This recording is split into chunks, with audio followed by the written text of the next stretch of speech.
A quick introduction. My name's Patrick. I served in the Philippines in Legazpi. That's in the Bicol region. And I was in the Philippines from 2018 to 2020. And when I came home, that's when COVID hit.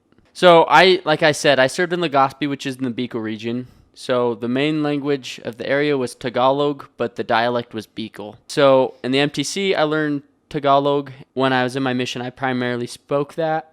However, there's a lot of dialect words or area words that I used that I didn't realize were not Tagalog until I got back to the States and talked to other missionaries and they didn't know what I was saying.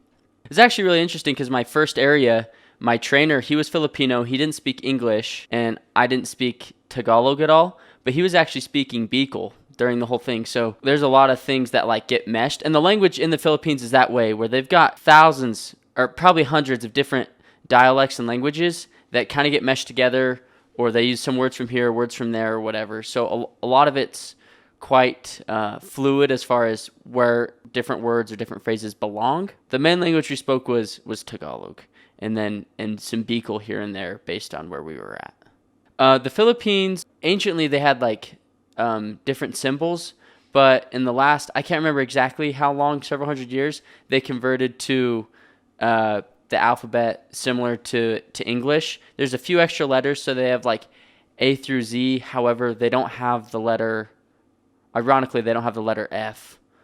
But Filipino is spelled with an F. But their language doesn't have the letter F, but it does have the NG.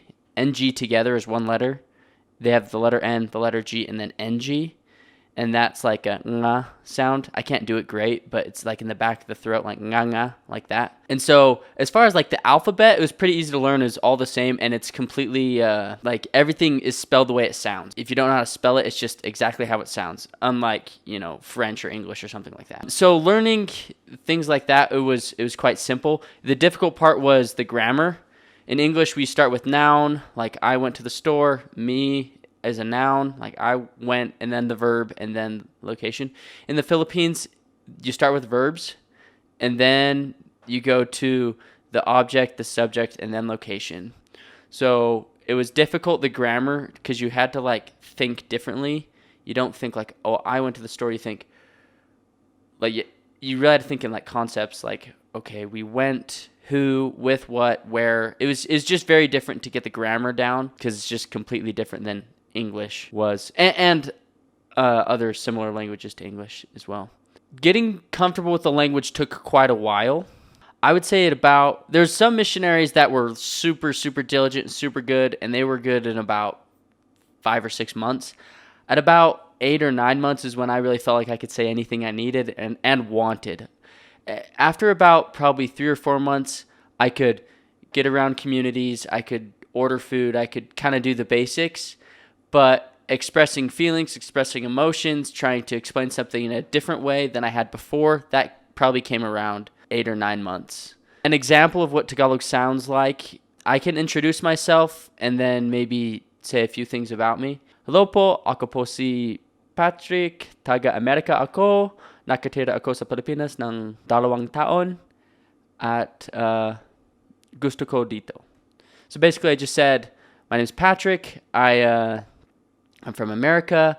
I think I conjugated it wrong and said I'm living here, but I lived in the Philippines for 2 years and I like it here. So it sounds really choppy. It's not as smooth as a lot of other languages. Some funny things that a lot of people said that I didn't like understand.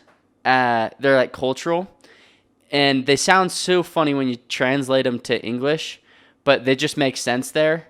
Is like if you're walking, and we do this a lot. We're walking through a community or whatever, they would just yell "Bangi na" or "Gabi na," which means it's night. And so like they're just yelling at you, night, it's night. And like when I was new, I was like, what are they saying?